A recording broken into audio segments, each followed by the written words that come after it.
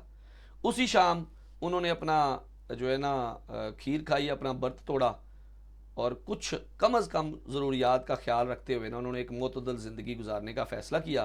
ایک پیپل کے درخت کے نیچے گھاس کے اوپر جو ہے نا وہ آسن بنا کر ایک مخصوص مراقبے کی شکل میں بیٹھ گئے، اور پھر انہوں نے عہد کیا کہ اس وقت تک جو ہے نا وہ اسی جگہ پہ بیٹھے رہیں گے جب تک ان کو وہ راز نہ مل جائے جس کے پیچھے وہ آئے ہیں۔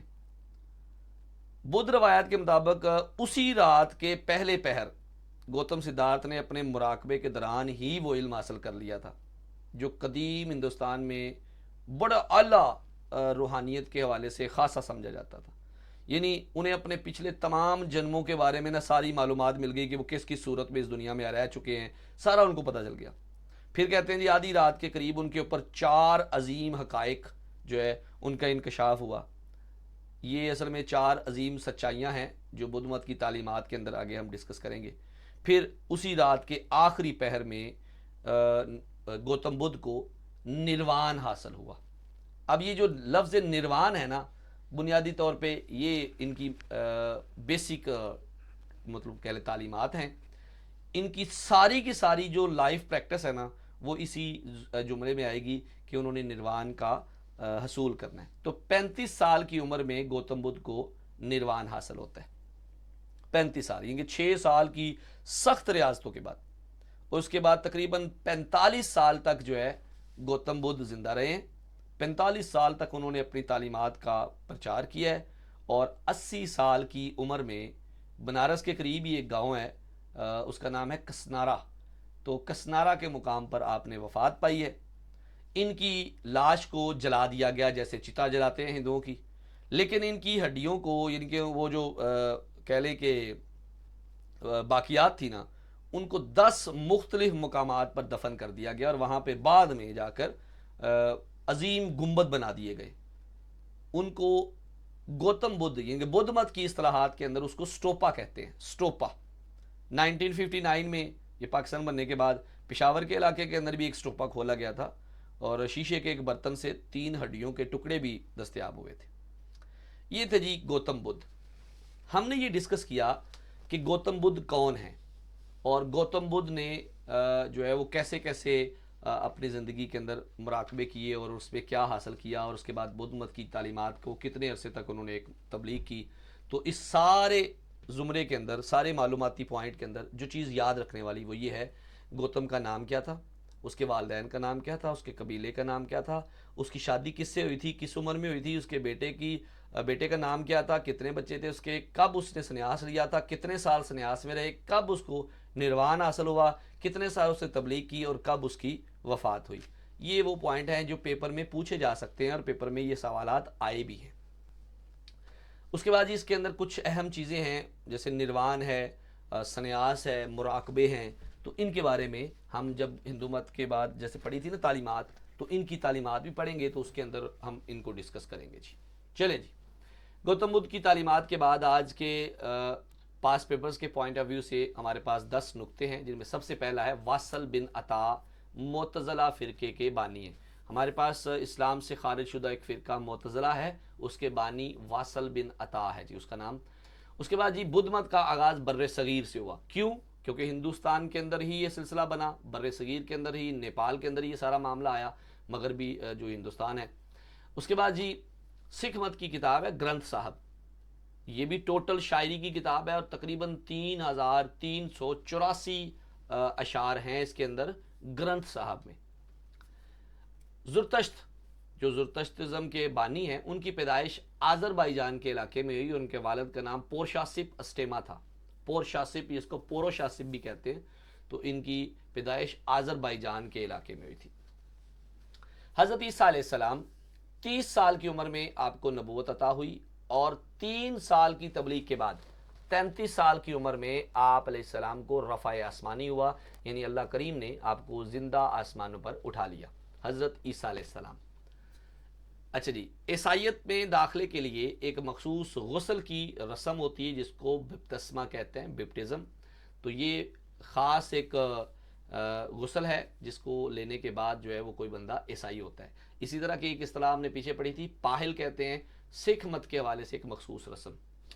اچھا جی، حضرت عیسیٰ علیہ السلام کے بارے میں عیسائیوں کا یہ نظریہ ہے کہ حضرت عیسیٰ کو سولی چڑھایا گیا، ان کے اوپر موت آئی، اور موت کے بعد ان کو دفن کیا گیا. دفن ہونے کے تیسرے دن وہ دوبارہ زندہ ہو گئے. تو دوبارہ جی اٹھنے کو یہ حیات ثانیہ کا نظریہ دیکھتے ہیں، اور اس کو ایسٹر کے نام سے، چھوٹی عید کے نام سے یہ مناتے ہیں. جی جین کا لفظی معنی ہے غالب یا فاتح. جین اصل میں مہاویر کے حوالے سے تذکرہ آئے گا. نیکسٹ جو مذہب ہم پڑھیں گے نا جین مت، اس کے اندر اس کا تذکرہ ہوگا جی جین. اور آخری نقطہ ہے کہ سکھ مت کی روایات کے مطابق بابا نانک کو 30 سال کی عمر میں نبوت عطا ہوئی تھی.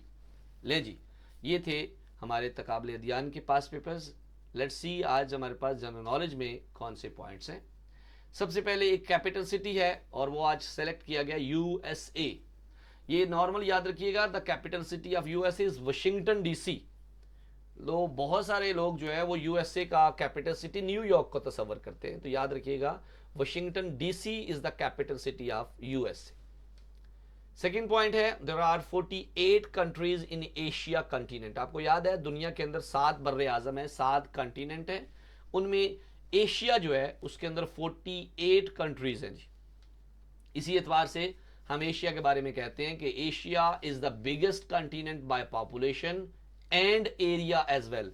رقبے کے اعتبار سے بھی سب سے بڑا بر اعظم ہے، اور آبادی کے لحاظ سے بھی دنیا کا سب سے بڑا بر اعظم ایشیا ہے.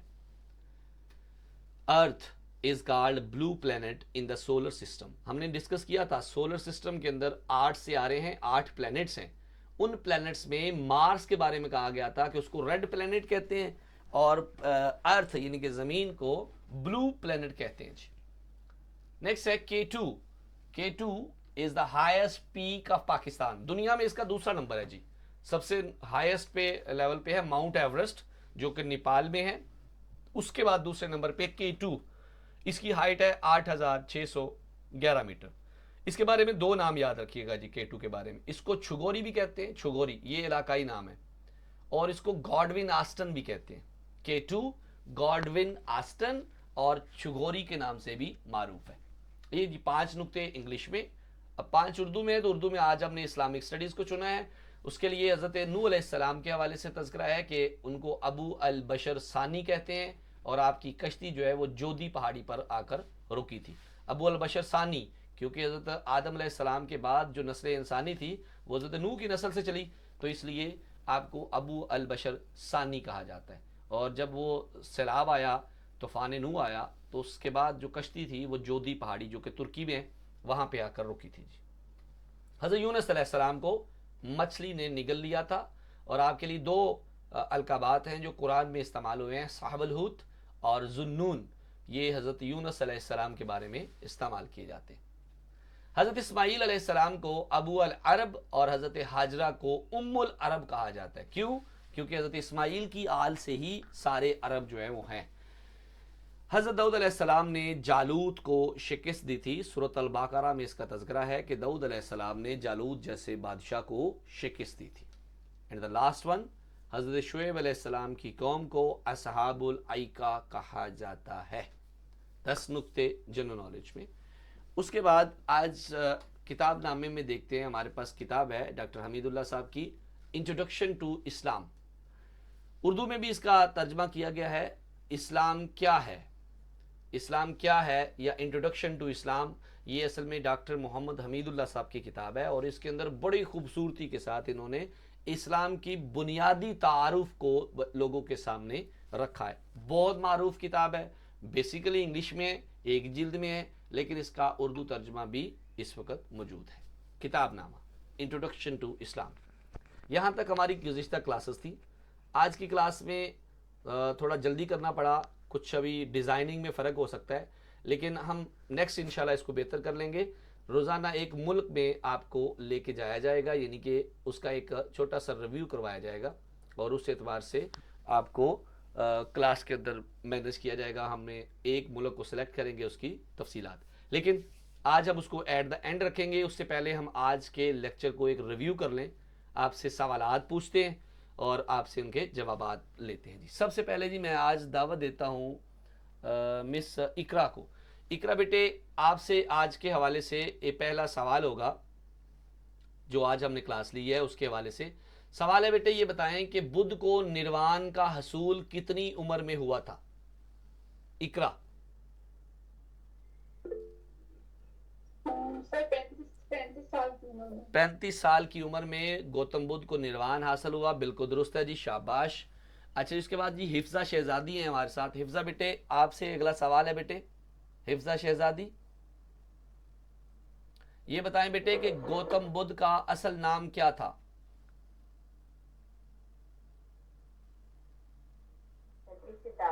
سدھارتھ نام تھا گوتم بدھ کا، بالکل درست ہے جی، شاباش، ماشاءاللہ۔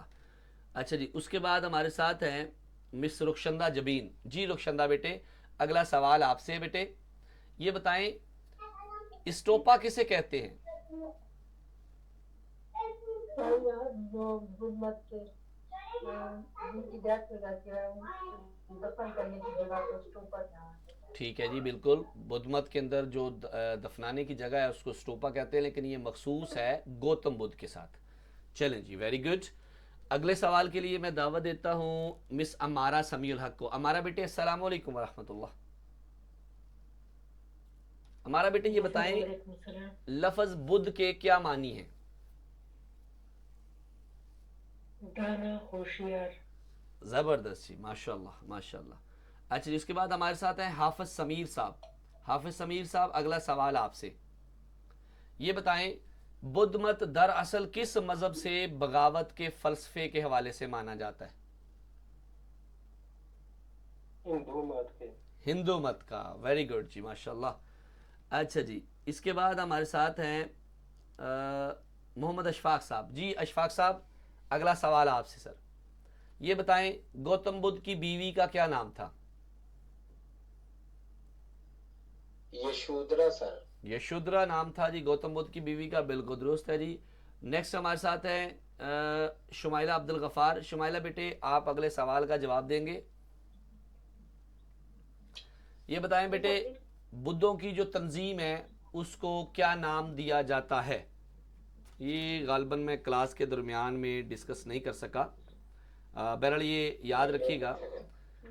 کہ جو بدھ ہوتے ہیں نا، جو گوتم بدھ جیسے بدھ ہیں، ان کی جیسے ایک جماعت بنتی ہے، تو وہ جو عقیدت مندوں کے ساتھ مل کر ایک جماعت بندی کی جاتی ہے، اس کے لیے جو بدھ اصطلاح ہے نا، اس کو بولتے ہیں بدھ سنگھ، بدھ سنگھ بولتے ہیں جی، سنگھ ایسے مقام کو کہتے ہیں جی۔ چلیں شمائلہ، اگلا سوال آپ سے بیٹے، یہ بتائیں گوتم بدھ نے کتنی عمر پائی تھی؟ سر 95 سال؟ تقریباً 80 سال کی عمر میں آپ کی وفات ہوئی تھی، تو یہ کل کتنی عمر ہوگی نا، 35 سال کی عمر میں انہوں نے نروان حاصل کیا، 40 سے 45 سال جو ہے انہوں نے اپنی تعلیمات کا پرچار کیا تھا، تو اس کا مطلب 80 سال عمر بنے گی جی ان کی۔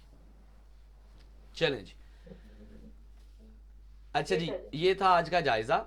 اب یہاں تک کلاس ہماری مکمل ہے، لیکن آج ایک نیا سیشن جو ساتھ میں شروع کیا ہے اس کے بارے میں تھوڑی سی آگاہی آپ کے سامنے رکھیں گے، تاکہ اس کے بعد جب ہم اگلی کلاسز کے اندر اس کو لائیں تو اس کی پریزنٹیشن جو ہے نا اس سے پہلے ہو اور اچھی ہو۔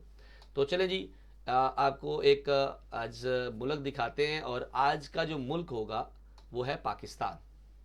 تو پاکستان کے حوالے سے کچھ چیزیں میں نے پک کی ہیں، اور اسی طرح بہت سارے ممالک کے حوالے سے بھی ہم پک کریں گے، جیسے کہ کیپٹل سٹی آف پاکستان از اسلام آباد ہے، لینگویج جو ہے پاکستان کے اندر آفیشیل لینگویج اردو ہے، اس کا ریلیجن اسلام ہے، اس کی جو کرنسی ہے وہ روپی ہے، پارلیمنٹ اس کا ریپبلک ہے، گورنمنٹ اس کی فیڈرل پارلیمنٹری ہے، ان کے وفاقی حکومت ہے اس کے اندر، کانٹیننٹ اس کا یعنی کہ بر اعظم اس کا ایشیا ہے، ایریا اس کا 7,96,096 اسکوائر کلومیٹر ہے، 796,096 اسکوائر کلومیٹر، پاپولیشن اس کی 240 ملینز یعنی کہ تقریباً 24 کروڑ کے قریب اس کی آبادی ہے۔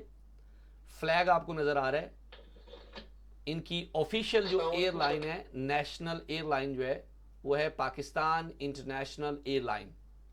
نیوز ایجنسی ان کی کوئی اسپیسیفک نہیں ہے، سیکرٹ ایجنسی پاکستان کی ISI ہے، انڈیپینڈنس یعنی کہ آزادی کا جو دن ہے، نیشنل ڈے ہے 14 اگست 1947۔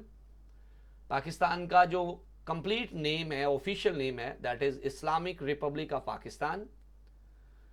پاکستان کا جو نیشنل سمبل ہے اس وقت آپ کی سکرین پہ نظر آ رہا ہوگا، یہ ایمبولم جو ہے جس کے اندر پاکستان کے حوالے سے ایمان، اتحاد اور یقین کے حوالے سے علامہ قائد اعظم محمد علی جناح کا فرمان پیش کیا گیا ہے۔ اسی طرح نیشنل جو برڈ ہے وہ ہے چکور، اسی طرح نیشنل اینیمل ہے مارخور، نیشنل فلاور ہے جیسمین۔ اس کے علاوہ انشاءاللہ ہم جس ملک کو پک کیا کریں گے اس کے وہ پوائنٹ لیں گے جو کسی بھی پیپر میں پوچھے جا سکتے ہیں اور پوچھے گئے ہوں، تاکہ ہم ایسی چیزوں کا جو ہے نا محاسبہ کر سکیں جو پیپر کے پوائنٹ آف ویو سے اہم ہیں۔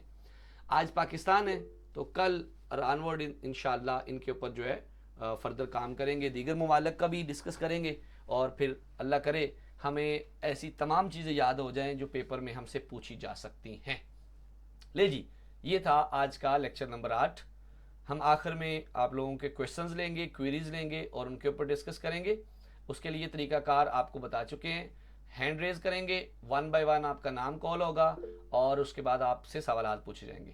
پھر آج کی اس کلاس کا جو ٹیسٹ ہے وہ بعد میں گروپ میں شیئر کیا جائے گا جی۔ یہاں تک آج کی ہماری کلاس مکمل ہے۔ اب آپ